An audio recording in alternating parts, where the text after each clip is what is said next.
vérifier l'impact de cette relaxation, nous avons été voir l'un des pionniers à l'avoir utilisé. Nous sommes dans une polyclinique de Nancy et le docteur Diebold est un spécialiste de la chirurgie orthopédique.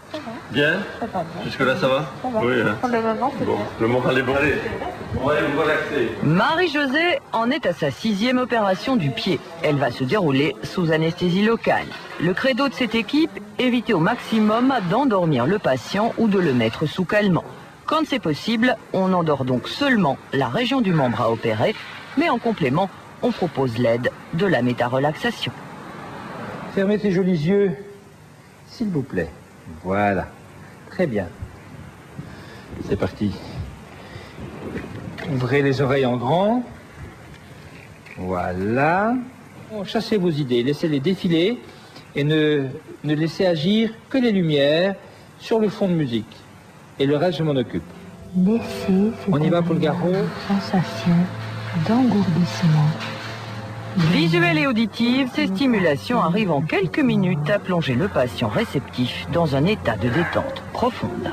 Et qui présente un grand intérêt clinique pour nous, puisque le patient se trouve en état de grande suggestibilité, et donc toutes les propositions que nous allons lui faire vont être beaucoup plus facilement acceptées.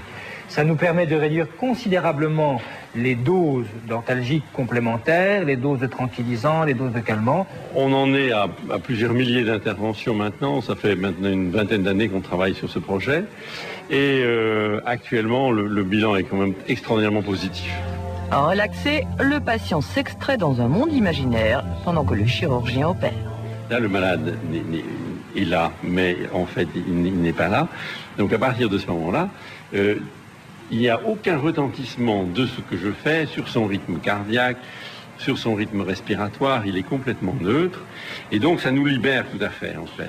Efficace et pourtant dans les hôpitaux, la méthode est encore assez confidentielle. Il est souvent plus facile de faire une injection que de parler à un patient. Et dans ces conditions, on a beaucoup de mal à faire comprendre qu'on peut avoir exactement le même résultat avec l'absence complète de médicaments. C'est fini. Ah, vous êtes réveillé. Marie-Josée est sereine. Hein? Tout s'est bien passé. Comment ça va? Ah, ça va. On veut savoir si vous allez bien. Ça fait un petit peu comme des vagues, des points, puis la musique. C'est vrai que ça va bien ensemble. C'est vraiment super. Oui. Sinon, je crois que j'aurais demandé un calmant. Parce qu'on sent quand même certaines choses. Hein. Cet enthousiasme a incité la PME belge à l'origine du concept à voir plus large. L'idée, sortir la méthode des hôpitaux.